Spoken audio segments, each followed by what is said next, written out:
Cousin बोल बोल के, बहन बोल बोल के ये दरिंदगी का निशाना बनाया है एक छोटी सी बच्ची को। मैंने उसको गोद में लिया ना, तो वो जिस तरह से उसकी आंखें ऊपर चढ़ जा चुकी थी और उसके हाथ पैर मोड़े थे, उस वक्त मुझे समझ आ रहा था कि मेरे से क्या जा रहा है। बहुत बुरे तरीके से वो एक्सटर्नली इंटरनली ब्लीड कर रही थी और बहुत बुरा हाल था उसका। उसने तो उसी दिन एक्सेप्ट कर लिया था कि उसने किया ये सब कुछ। उसने मुझे भी बताया, उसने पुलिस वालों को भी बताया है। मैं तो नहीं करूँगी माफ़, जब तक जिंदा हूँ तब तक लड़ूंगी। देखिए जी, इस वक्त मैं मौजूद हूँ आइजल के घर पे। इंतहाई अफसोसनाक कराची में वाक़या पेश आया। 18 माह छोटी बच्ची के साथ कज़न ने जो है ज़्यादती का निशाना बनाता है। ज़्यादती का निशाने के बाद जो है उसकी अचानक तबीयत ख़राब होती है और वो अल्लाह की प्यारी हो जाती है। आइजल जो है आज हमारे दरमियान मौजूद नहीं है, उनकी वालिदा हमारे साथ मौजूद है। इंतहाई अफसोसनाक वाक़या है कि अब छोटी बच्ची को भी नहीं छोड़ा जा रहा है। मुझे बताइएगा कि सबसे पहले कि आइजल कहाँ पर थी, किसके साथ गई थी भाई? आइजल मनान के साथ गई थी और मेरे पास ही थी। मेरे हाथ से वो लेकर गया था। मैं नीचे गई थी और वो मेरे साथ चली गई। तो वहाँ से मैं अपनी फ्रेंड के घर गई और मैंने उसको बोला कि आइजल उसकी खाला को दे दो। जैसे डेली बेस पे भी वो मेरे साथ जाती होती थी बाहर, तो वो साथ जाता था हमारे। तो उसकी खाला को देकर गया, लेकिन 1 घंटे बाद देकर गया। और जब वो देकर गया तब वो बेहोश थी, उसकी हालत बिल्कुल ठीक नहीं थी। जब वो बाहर लेकर गया तो आपसे इजाज़त लेकर गया था बाहर? बाहर मैं जा रही थी अपनी दोस्त के घर, कोई काम था पिछली गली में। तो तब वो आइजल मेरे पीछे रोने लगी थी कि मैंने मम्मा के साथ जाना है। तो जब मैं निकल रही थी तो मनान ने उसको उठा लिया कि आप वहाँ तक जाना, फिर मैं इसको वापस घर ले आऊँगा। तो हालांकि वो मेरे साथ ऐसे जाती नहीं है कहीं बाहर, अपनी खाला के पास ही रहती होती थी। तो उस दिन उसने बहुत ज़िद की, इसलिए मैं उसको ले गई। ये जो मन्नान है वो घर पे आता जाता था? घर का बच्चा था मोरे, घर पे आता जाता था। शुरू दिन से जो है बचपन से आता जाता वो था? जब से पैदा हुआ है, जब वो पैदा हुआ था तब मैं स्कूल में थी। तो कज़न्स हैं, मेरी खाला का नवासा है, सगा नवासा है, सगी खाला का। तो जब ये वाक़या पेश आया तो आइजल जो इनके साथ चले गई बाहर। जब वो घर लेकर आया तो वो पुछाने खुद आया था? जी, वो खुद क्या दरवाजे। कह कर आया था? वो मेरी बहन को ये लग रहा था कि आइजल को मैं लेके निकली हूँ तो वो मेरे पास है, और मुझे ये लग रहा था कि मनान ने मेरी बहन को दे दी होगी। लेकिन आइजल हम दोनों के पास नहीं थी, आइजल उसके पास थी। तो बच्ची को कौन लेकर आया था घर में? वो खुद लेकर आया था। क्या क्या जब बच्ची की तबीयत जब नसास हुई थी? जब वो लाया तो बच्ची उसके कंधे पे गिरी हुई थी। अच्छा जी। और उसने मेरी बहन, छोटी बहन को पकड़ाई आइजल, और उसने कहा ये सो रही है, उसको सुला दो, जबकि बच्ची बेहोश थी। और उसको भी ये लगा कि शायद इसके सोने का टाइम है, सोई हुई है। उसने अंदर ला के लिटा दी, फीडर दिया, लेकिन उसने फीडर नहीं पिया, वो वॉमिट कर रही थी। वो आप कहाँ पर थी उस वक्त? मैं अपनी दोस्त के घर ही थी उस वक्त। और फिर जब इसने मुझे इसकी वीडियो बना के भेजी कि आपकी आइजल की तबीयत नहीं ठीक, मनान अभी लेकर आया, तो फिर मैं फ़ौरन घर आई। और जब मैं घर आई मैं उसको फ़ौरन क्लिनिक पे लेकर गई। जब मैं उसको क्लिनिक पे लेकर गई तो उन्होंने कहा इस उल्टियाँ हो रही हैं, तो आप घर जाके बस ORS दे दो। तो मैं डॉक्टर को चेकअप करवा लाई थी, इसलिए मैं थोड़ा तसल्ली में आ गई थी। लेकिन उसकी कंटिन्यूसली उसको सांस नहीं आ रही थी और उसकी हार्ट बीट भी सही नहीं थी। तो फिर उसके बाद मुझे समझ में आया कि उसको क्या हुआ जब मैंने उसका डायपर चेंज किया। तो जख्मी थी बहुत तरीक़ों से, दरिंदगी का निशाना नहीं, बनी? उसकी बॉडी पे कोई निशान नहीं था, लेकिन जब मैंने उसका डायपर खोला था ना, तो तब बहुत बुरे तरीके से वो एक्सटर्नली इंटरनली ब्लीड कर रही थी और बहुत बुरा हाल था उसका। होश पे थी उस वक्त बच्ची? बच्ची उस वक्त आखिरी सांसें थी, बिल्कुल आखिरी सांसें। दम भी जो है आपके हाथों पर मेरे हाथों में निकला। तो उस वक्त मन्नान कहाँ पर था?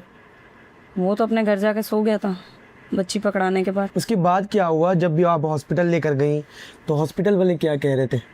कुछ नहीं, जब मैंने बच्ची का डायपर खोला, मैंने उसको देखा तो मैं फ़ौरन भागी। मैंने दुपट्टा भी नहीं लिया, मैंने ऐसी बच्ची को उठाया। बच्ची ने को दूसरा डायपर भी नहीं लगाया, ट्राउज़र भी नहीं पहनाया। मैं उसको ऐसे ही लेके गली में भागी, ऊपर वालों के घर भागी, मुझे कोई हॉस्पिटल लेके जाओ। तो फिर मैं उसको सरसैयद लेकर गई फटाफट रक्शे में अकेली, और उन्होंने तो उसको हाथ ही नहीं लगाया, क्योंकि जब तक वो वहाँ गई थी उसकी कंडीशन बहुत ज़्यादा ख़राब हो गई थी। उन्होंने आगे जिना रेफ़र कर दिया। जब मैं वहाँ गई तो बच्ची ने रास्ते में ऑटो में मेरे हाथ में ही आखिरी सांस लिया। हाँ ठीक है, ये मुझे बताया कि वो जब मन्नान के ऊपर शक कैसे हुआ कि मन्नान ने ये हरकत की है? क्योंकि बच्ची लेके भी वही गया था और पकड़ा के, और वो जिस तरह भागा था, और CCTV में भी वो जैसे गली से भागा है, बिल्डिंग से नीचे उतरते ही पूरा पसीने पसीने था और बहुत बुरी हालत थी उसकी। फिर मन्नान जो है एक्सेप्ट किए बात को? उसने तो उसी दिन एक्सेप्ट कर लिया था कि उसने किया ये सब कुछ। उसने मुझे भी बताया, उसने पुलिस वालों को भी बताया है, उसने प्रॉपर बताया कि उसने क्या किया। कभी इससे पहले भी आप कह रही हैं कि बचपन से जो है आप मन्नान जो है कज़न जो है आपका वो आता जाता रहता था आपके, कभी शक हुआ इससे पहले भी वो इस तरह वाक़या किया हो? कभी भी नहीं। वो उसको बहन बोलता था और वो भी उसको अभी बोलना शुरू हुई थी, जैसे मम्मा बोलती थी, दुदू बोलती थी, तो उसको भैया बोलती होती थी, या कोशिश करती थी उसका नाम लेने की तो नान मन्नान ऐसे करके बोलती होती थी, आवाज़ देती होती थी उसको। उस दिन भी मैं उसको अपनी दोस्त के घर खड़े होकर बुला रही थी अपने पास, क्या ऐज़ल आ जाओ मम्मा पास, तो लेकिन वो मेरे पास नहीं आई। उसने एक ही बात की, भैया भैया, कि भैया के पास ही जाना है। मन्नान के पास जिसने ये हरकत की है। अच्छा, ये भी मुझे बताया कि मन्नान के अलावा भी दो बंदे की नाम आ रही है कि वो भी इनमें जो है मुलव्विस है, वो दो जो है पुलिस ने अब तक गिरफ्तार किए उनको? नहीं, शक की बुनियाद पे एक को किया था, लेकिन वो प्रूव हो गया कि वो बंदा उस टाइम अपने काम पे मौजूद था सीसीटीवी के थ्रू, और ये जो है अपने आप को बचाने के लिए सिर्फ मैनिपुलेट कर रहा था, इधर उधर कहानी घुमा रहा था। फिर बाद में इसने प्रॉपर एक्सेप्ट कर लिया था कि इसने किया। पुलिस की तरफ से क्या रवैया है आप लोगों की तरफ से? इन्वेस्टिगेशन हो रही है? इन्वेस्टिगेशन हुई है, सही हुई है, और सब कुछ किया उन्होंने भी और हमने भी बहुत भाग दौड़ की। हमने भी गली गली के कैमरे की फुटेज निकलवाई है, सब कुछ हमने भी किया है। और आज कोर्ट में पेशी थी उसकी, अब उसको 4 दिन का और रिमांड मिला है, उसमें उसकी एज का और इस सब चीज़ों का वो होगा, कंफर्मेशन होगी। मुझे बताइएगा, पूछना तो नहीं चाहिए, जाहिर सी बात है, एक बेटी जो होती है रौनक होती है घर की, और जब उसकी पैदाइश होती है हर कोई खुश होता है। 18 माह आपकी गोद पे रही है और बोलने वाली बच्ची, उसके साथ इस तरह दरिंदगी का निशाना बनाया जाता है। जब आपके हाथों पर वो जब दम तोड़ी हैं तो उस वक्त क्या सोच रही थी आप कि अचानक से ये वाक़या कैसे पेश आ गया? पहले तो मैंने यहाँ अपने बेड पे बैठ के जब उसका पैम्पर खोला था तो मैं बेहोश हो गई थी। उसी वक्त मैं अपने बेड से नीचे गिर गई थी। तो फिर मेरी बहन ने मुझे होश दिलाया, पानी शानी पिलाया। फिर मैंने उसको गोद में नहीं लिया, मैं फ़ौरन ऊपर भागी और मैंने ऊपर वाले भाई का दरवाज़ा बजाया, उनको बोला, मैंने कहा आप मुझे फ़ौरन हॉस्पिटल ले जाएं, मेरी बच्ची की तबीयत नहीं ठीक, क्योंकि मैं अकेली रहती थी, सिंगल मदर थी। मेरे पास मेरी छोटी बहन होती थी, तो मेरे पास उस वक्त इतनी अर्जेंट कोई कन्वेंस नहीं आ सकती थी। मुझे समझ ही नहीं आ रहा था कि करना क्या है।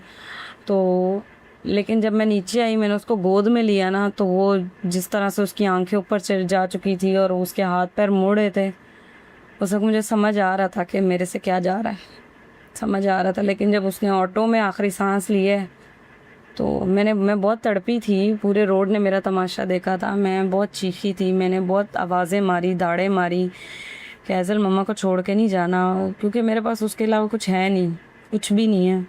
मेरी अम्मी नहीं है, मेरा शौहर नहीं है, मेरा और कोई बच्चा नहीं है, कुछ भी नहीं है। अब मैं एक किस्म से ख़ुद को लावारिस समझती हूँ। मैंने उस वक्त बहुत चीखें मारी थी, बहुत कहा था कि ऐज़ल मम्मा को नहीं छोड़ के जाना, लेकिन मुझे पता था कि वो जा चुकी है। जब मन्नान ने एक्सेप्ट की बात को तो आपने मारा नहीं उसको? उसने एक्सेप्ट की थी पुलिस की कस्टडी में, और जिस दिन मैं मेरी बच्ची का सुबह जनाजा था, उस दिन शाम में उसको मेरे सामने खड़ा किया गया था। उस वक्त वो अगर मुझे कह भी रहे थे कि इसको मारो, तो मेरे को तो खड़ा लोगों ने पकड़ के किया हुआ था, मैं क्या उसको मारती? बिल्कुल भी नहीं। भरोसा टूट गया? भरोसा तो अभी तक भी मुझे नहीं यकीन आ रहा कि क्योंकि वो अक्सर लोग कंट्रोवर्सी कर रहे हैं कि माँ बाप की गलती होती है, माँ बाप यकीन करते हैं, ये करते हैं। तो मैं तो अपनी बच्ची को डांटने भी लगती थी किसी चीज़ से, तो वो मेरा हाथ पकड़ लेता था कि आप ही मेरी बहन को नहीं डांटना, मेरी एक ही तो बहन है। मुझे खुद नहीं यकीन आता कि, क्योंकि मैं अपनी बच्ची के मामले में बहुत ज़्यादा, मैंने उसको कभी उसके नाना बू के घर अपने बगैर नहीं छोड़ा। अक्सर उसके मामू वगैरह लेने आते थे कि हमें दे दो, 1-2 घंटे बाद दे जाएं। मैंने कहा नहीं, मैं जब आऊँगी तभी मेरे साथ आए। मुझे नहीं पता था, मैं जितनी एहतियात करूँगी उतना ही मेरे साथ ये होगा।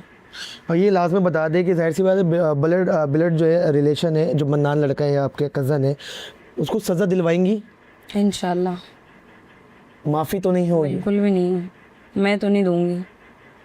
कोई भी दे दे आगे जाके, मैं नहीं दूँगी। मेरी गोद खाली हुई है ना, तकलीफ़ मुझे है, किसी को भी नहीं है। मेरा घर खाली है, मेरी गोद खाली है, मेरा एक किस्म से समझे मेरी सारी कमाइयाँ वो बच्ची थी। मेरे को तो अभी तक वो उसके पीछे भाग भाग के एक एक नेवाला कैसे उसके मुंह में मैंने डाल डाल के उसको बड़ा किया, मुझे सब याद है। मैं तो नहीं करूँगी माफ़, जब तक जिंदा हूँ तब तक लड़ूंगी। अच्छा बहन, ये लास्ट पे ये भी मुझे बता दे कि लोग जो है ट्रस्ट कर लेते हैं, भरोसा कर लेते हैं। ये वाक़या कराची में पेश आया, आप लोग के घर में पेश आया, कज़न बोल बोल के, बहन बोल बोल के ये दरिंदगी का निशाना बनाया है एक छोटी सी बच्ची को। अब लोग ट्रस्ट कर पाएंगे, भरोसा कर पाएंगे, क्या मैसेज देंगी? यही कहूँगी कि ट्रस्ट नहीं करना। ट्रस्ट तो मैं खुद भी नहीं करती थी, किसी पे भी नहीं करती। उसके फादर भी अगर उससे मिलने आते थे तो वो शायद आपको किसी इंटरव्यू में बताएंगे भी कि मैंने कभी उनके साथ भी 5 मिनट के लिए उसको बाहर नहीं जाने दिया। मैंने यही कहा कि उससे मिलना है, प्यार करना है, घर में बैठ के करो। मैंने जितना फूक फूक के कहते हैं ना कदम रखा है, उतना मेरे साथ ये हुआ है। मुझे नहीं समझ आता। ट्रस्ट तो वैसे बिल्कुल नहीं करना चाहिए। और बेटियां क्या, बेटे भी महफूज नहीं है, कोई महफूज नहीं है। और जो लोग कहते हैं माँ बाप खुद सामान लेने जाएं, खुद चीज़ दिलाने जाएं, तो माँ बाप तो कल को स्कूल भी भेजेंगे, ट्यूशन भी भेजेंगे। माँ बाप वहाँ स्कूल में जाकर साथ थोड़ी बैठेंगे। उसको ख़त्म करें ना आप। बीमार को नहीं मारना चाहिए, बीमारी को ख़त्म करना चाहिए। ये हमारे लोग जो है ना सालों के इसको लटकाते हैं, हमारा कानून। फिर जो सज़ा होती है वो छुपा के दी जाती है, जिसकी वजह से लोगों को कोई मैसेज नहीं मिल पाता। किसी एक को ऐसी सज़ा दी जाए ना जो बाकी सब देखें। मैं ये आपके इंटरव्यू में भी बता रही हूँ, मैं अभी अकेली आ रही थी आपके सामने, मुझे आते हुए 2 लड़कों ने कुछ बोला है, मैंने नहीं सुना, मैं अपने होश में नहीं थी। तो मतलब सेफ़ कोई भी नहीं है। मैं बोलूँ कि कोई सेफ़ है, कोई छोटी कोई बड़ी, मुझे नहीं समझ आ रही किस चीज़ की आज़ादी मना रहे हैं लोग। ये तो मैं जिस दर्द से गुजरी, मैं कहती हूँ कोई और ना ही गुजरे।